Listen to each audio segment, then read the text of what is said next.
આપણે પવિત્ર ભૂમિમાં જન્મ્યા છે જ્યાં દાનમાં દીકરા દેવાયા હોય, જ્યાં સાધુને જમાડવા દીકરાને ખાંડણીએ ખાંડવામાં આવ્યા।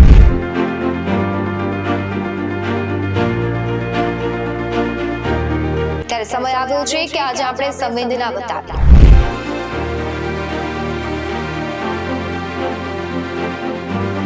તો ખરેખર તો આપણે આવા ભાગ્યાઓને સહાયરૂપ થવાની જરૂર છે।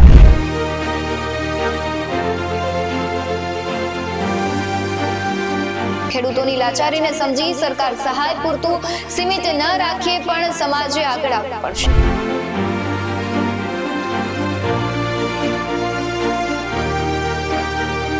વસુદેવ કુટુંબની ભાવના સાથે જીવતા ભારતીયો અને એમાં પણ આપણે તો ગુજરાતીઓ જેની નસ-નસમાં દયા ભાવના અને સંવેદનાઓ અખૂટ વહેતી હોય છે। આપણે પવિત્ર ભૂમિમાં જન્મ્યા છે જ્યાં દાનમાં દીકરા દેવાયા હોય, જ્યાં સાધુને જમાડવા દીકરાને ખાંડણીએ ખાંડવામાં આવ્યા હોય। આજે પણ રોટલા અને ઓટલા માટે અનેક ધાર્મિક સ્થળો તે ગુજરાતમાં જાણીતા છે, એમાં પણ સૌરાષ્ટ્રમાં ખાસ કરીને। અને એવું પણ કહેવામાં આવે છે કે કોઈ આપણા પેટની અગન ઠારી હોય તો એનું ઋણ ક્યારેય ના ભૂલાય। આજે માનવતા અને ઋણ ચૂકવવાનો એ સમય આવી ગયો છે।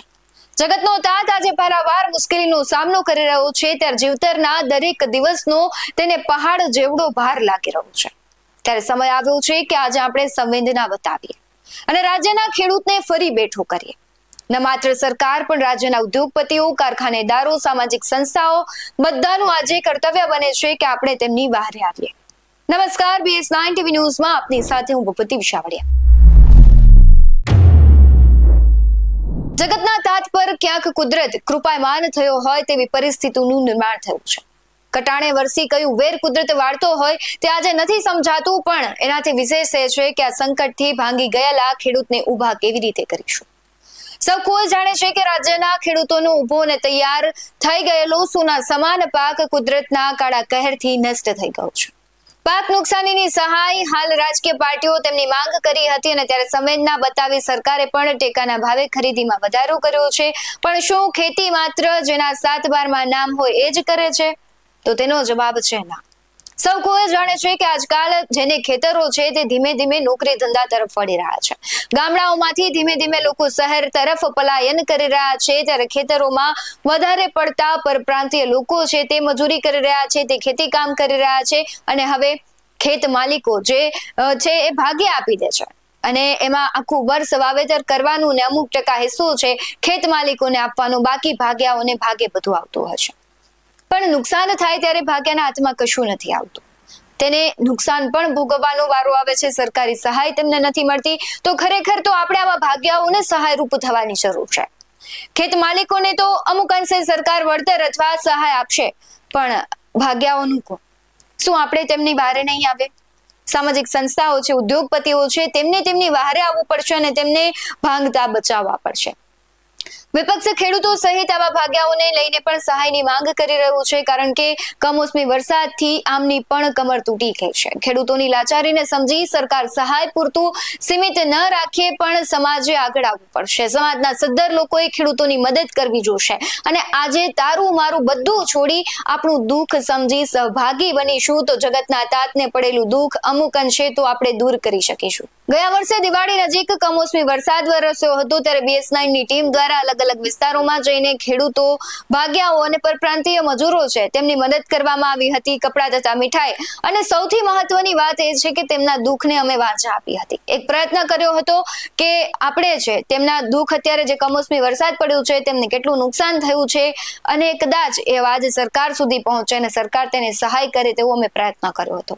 ત્યારે હાલ પણ BS9ની ટીમ ખેડૂતોની વ્યથાને વાચા આપવાનો પ્રયાસ તો કરી જ રહી છે, કર્તવ્ય કરી જ રહી છે અને BS9નો ધર્મ છે કે ખેડૂતો સહિત જે પણ લોકો છે જેમના પ્રશ્નો છે તેમનું કોઈ સોલ્યુશન નથી આવતું, તેમને અમે એક પ્રયત્ન કરીએ કે તેને વાચા આપી અને સરકાર સુધી પહોંચાડીએ।